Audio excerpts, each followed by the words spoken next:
Bom dia, sétimo ano, mais uma aula de ciências. Hoje nós vamos começar com a correção da atividade de casa e vamos começar o capítulo 3 falando sobre vulcanismo, certo? Hoje a gente inicia, com a nossa correção, vamos abrir o nosso livro para verificar, página 258.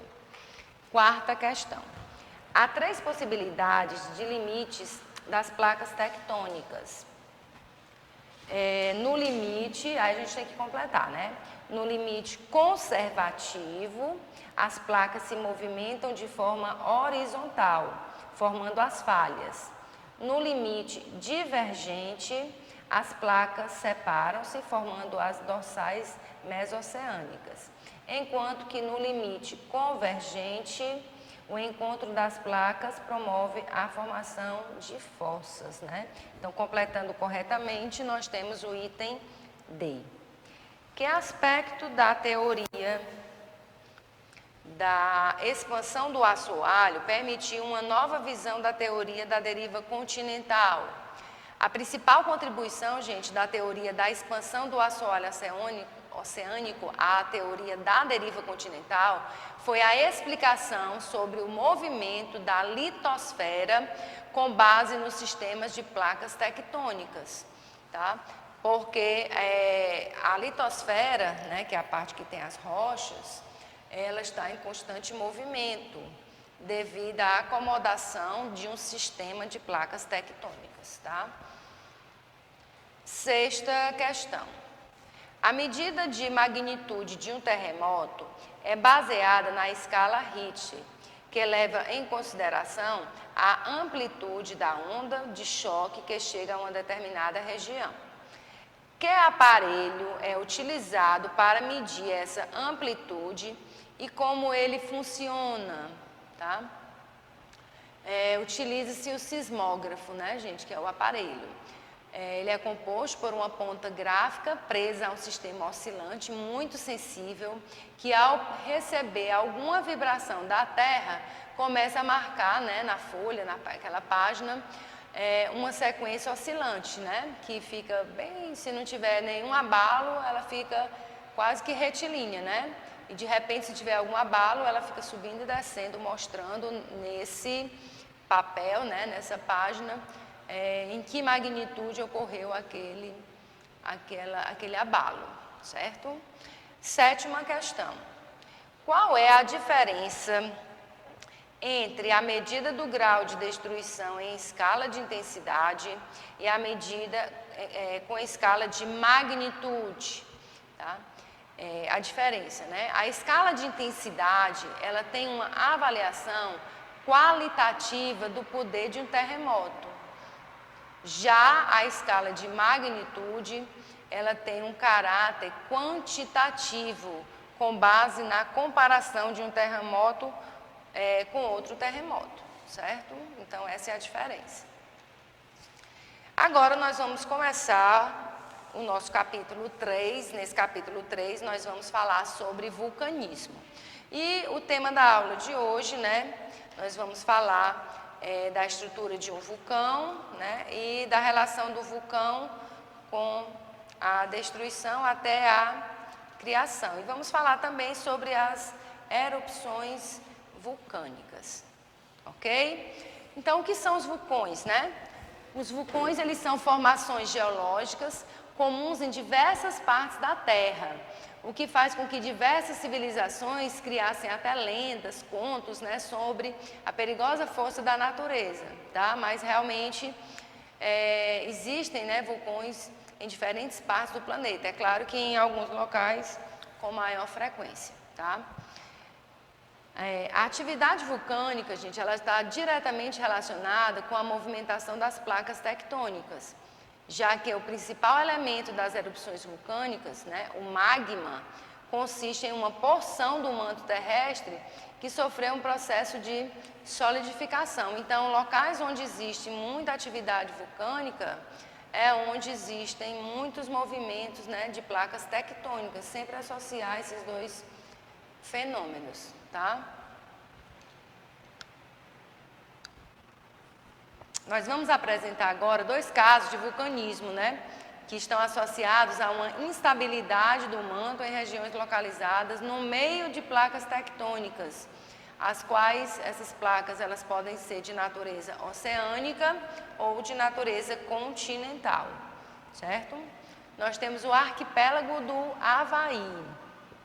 Esse arquipélago, gente, ele fica situado no norte, né, do Oceano Pacífico e ele é constituído de 19 ilhas e atóis, ok? O conjunto dessas ilhas em si é formado pelo material expelido de 5 vulcões ativos na região, sendo um dos principais o Kilauea e o Mauna Loa, né, que são os mais importantes, tá? Então, isso aí é um tipo de formação proveniente, né, esse arquipélago do Havaí, dessas ilhas e todos esses atóis, é resultado da erupção de 5 vulcões que ficam na região, principalmente o Kilauea e o Mauna Loa, certo? Temos também uma outra formação aqui relacionada com os vulcões, né? Que é o atol das rocas, né? Um atol, o que é um atol, né? É uma ilha oceânica em formato circular que se originou de uma ação vulcânica no fundo do mar e está associada à formação dos corais, tá, gente? Então, observem esse atol das rocas, gente, que ele fica, é aqui no Brasil, né? No Rio Grande do Norte, tá? E ele é o único atol, né, do Oceano Atlântico, tá? Tem muitas formações de corais, é uma coisa muito, muito linda, tá? Então, esse atol é como se fosse uma ilha, né, circular, como vocês podem ver, que se originou da atividade de um vulcão que estava no fundo do mar, certo? Bom, agora nós vamos falar sobre a estrutura, né, de um vulcão. Sim, só lembrando, gente, que nesse atol das rocas, né, ele é muito importante, né, do ponto de vista ecológico. E é uma região, por conta de formação de corais, de abrigo, né, de alimentação e para a reprodução de diferentes espécies, né. É como se fosse uma verdadeira, né, eles transformaram em uma verdadeira reserva biológica, tá? O atol das rocas. Bom, agora a gente vai falar sobre a estrutura de um vulcão, né? Como é um vulcão, né? Os vulcões, eles são formados, né, quando o magma, que constituído no interior do planeta, chega até a superfície terrestre, tá? Como ele é menos denso do que as rochas, o magma é levado para a porção superior da litosfera. E o que é o magma, né? Só lembrando, vocês estudaram isso aqui já em outra oportunidade.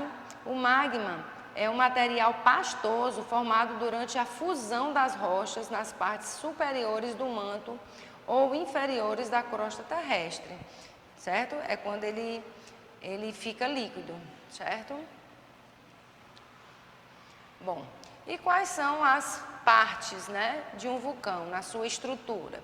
Nós vamos já mostrar a imagem. Nós temos a abertura, o próprio nome diz, fica lá no topo do vulcão, é também chamada de cratera, tá? É aquela cratera, aquele buraco que fica lá no ápice do vulcão. E ele permite o magma, né, extravasar para toda a superfície. Aí nós temos os piroclastos, vocês podem acompanhar aí na página 262 do livro de vocês. O que são piroclastos? São fragmentos de rocha, gente, que são lançados violentamente durante a atividade vulcânica, né? Durante aquelas explosões, vários fragmentos de rocha são lançados, tá? Aí nós temos a lava, né, de altíssima temperatura, é a porção do magma que continua a escorrer de forma líquida pelas encostas do vulcão, tá? Que a gente sempre vê, inclusive em filmes, né? Gases vulcânicos e cinzas, né? Quando o magma chega à superfície do vulcão durante a erupção, uma porção dos gases constituintes, né, como dióxido de enxofre, de carbono e até mesmo outros gases, consegue escapar, formando uma grande massa gasosa que sobe em direção à atmosfera. Muitas erupções vulcânicas, gente, as cinzas do vulcão se deslocam, né, pela ação dos ventos, inclusive para outros países e até mesmo para outros continentes, dependendo da atividade daquele vulcão, né, se ele é um vulcão de grande porte, ok? Conduto lateral, né? Conduto lateral é como se fosse uma fresta, um ramozinho lateral, que se forma para extravasamento do magma. A maioria das atividades vulcânicas acontece por erupções fissurais, ou seja, são pequenas fissuras que podem acontecer lateralmente, né, numa fresta, como um conduto lateral e não um conduto principal, né, que a gente vai ver que também tem um conduto principal, ok? Temos a câmara magmática, né? O que é isso? É chamada de caldeira, é o próprio coração, entre aspas, de um vulcão, lugar onde é armazenado o magma proveniente da fusão, né? Ok? A altíssima temperatura, tá, gente? E por fim o conducto, né? Que a gente tinha lá em cima, explicamos ainda há alguns instantes, o conduto lateral, nós temos o conduto principal. Ele é conhecido como chaminé. É o principal canal por onde o magma do interior da Terra é liberado para a superfície, ok? Bom, então agora a gente vai mostrar essas partes aqui no vulcão, ok? A gente tem aqui a câmara magmática, que é o coração, né, do vulcão, é onde tem-se a lava, tá? Essa lava ela vai subir aqui por esse conduto até ir para a superfície terrestre. A gente tem aqui o conduto lateral, que também pode extravasar em determinado momento, né, esse magma, tá certo? A gente tem o cone. O que é o cone do vulcão? É essa parte que fica, né, para fora, né, como se fosse uma montanha, tá? O que está saindo aqui da câmara magmática é a lava, também chamado de magma. E temos aqui a abertura do vulcão, por onde a lava vai, né, derramar aqui por fora. E temos os piroclastos, que são pequenos fragmentos de rochas que são lançados. Aqui em cima, toda essa nuvem, né, de gases que são produzidos e cinzas também, são eliminados para a atmosfera e, como eu falei, podem causar, né, estragos, né, podem se deslocar para um longo percurso, tá? Agora a gente vai falar sobre as erupções vulcânicas, ok? Então a intensidade de uma erupção, né, de um vulcão está relacionada com a matéria que é arremessada para fora do vulcão, que pode ser o magma em forma de lava, pode ser materiais sólidos ou pode ser ainda mistura gasosa, né, tóxica. Então, de uma maneira geral, a atividade vulcânica ela pode ser caracterizada de 3 formas. As erupções elas podem ser explosivas, tá? É quando a lava apresenta uma alta viscosidade, impedindo que o gás seja liberado durante a atividade vulcânica. Então, nesse tipo de erupção, devido à temperatura ser muito elevada, o gás ele causa explosões, né, que arremessam partículas sólidas, que nós falamos anteriormente, que são os piroclastos, a grandes distâncias, tá? Nesse tipo de erupção, como a lava não consegue se propagar, acaba se acumulando na parte superior do vulcão, então ficando cada vez mais alto. Temos as erupções efusivas.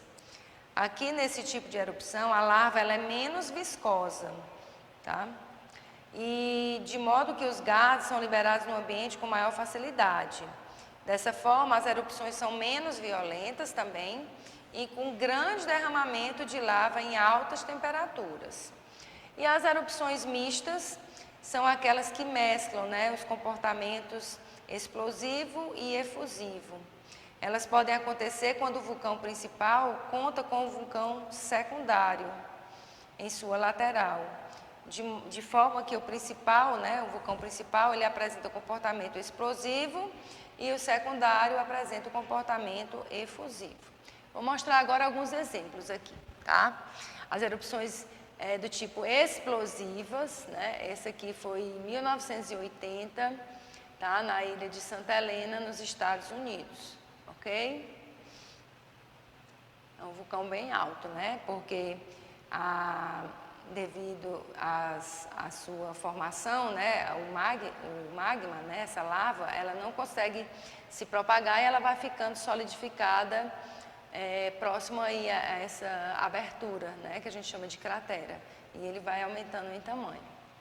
Temos as erupções efusivas, né, aí mostrando o vulcão de Kilauea no Havaí, tá?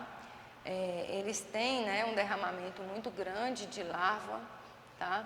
E as erupções, elas são menos violentas, tá? Mas tem um grande derramamento de lava em altas temperaturas, por isso que fica com essa coloração. E essa lava, quando ela toca, né, aí a água, ela resfria rapidamente e ela solidifica, certo? E temos as erupções mistas, né? Aí é um exemplo lá no sul da Itália do vulcão de Etna. Esse vulcão vive entrando, né, em erupção, e essa erupção ela é do tipo mista. Então esse vulcão ele tem um vulcão secundário lateral a ele, tá? Onde nós observamos um comportamento misto. O vulcão principal ele tem um comportamento explosivo e o outro um comportamento lateral, né, efusivo. Bom, agora a gente vai resolver a atividade que não foi para casa, a atividade é de agora de classe, para a gente resolver junto, ok? É uma sessão interação. Nessa sessão vocês podem fazer esse experimento em casa, é muito interessante, tá, gente? Vocês podem colocar vídeos e para poder ver como é que confecciona, né, esse vulcão e faz ele agir, né, como se fosse um vulcão verdadeiro. Ele mostra todo o material necessário e diz o seguinte: o que aconteceu quando vocês colocaram vinagre dentro do vulcão? Pesquise como ocorre essa reação. O vinagre ele reagiu com bicarbonato de sódio, gerando uma espuma vermelha, né? Essa reação produziu gás carbônico que formou bolhas semelhantes àquela de refrigerante. No modelo criado por vocês, o que foi utilizado para representar a lava? Tá? A lava seria a espuma, tá, gente, que resultou da reação entre o vinagre e o bicarbonato de sódio. E na terceira questão, pesquisem no Brasil, se no Brasil há vulcões e onde se localizam. Né? No Brasil há um vulcão inativo, localizado na região de Tapajós, na Amazônia, certo? Ok? Então é interessante que para vocês compreenderem esse experimento aí que representa, né, a atividade de um vulcão, vocês observem que o material é simples, né? Vocês podem confeccionar esse vulcão e fazer todo esse experimento de forma simples e sozinho mesmo em casa. Dá para fazer legal, é bem simples, tá? Para poder responder direitinho. Então a nossa aula de ciências de hoje vai ficando por aqui e façam a atividade de casa, gente. Tchau, tchau.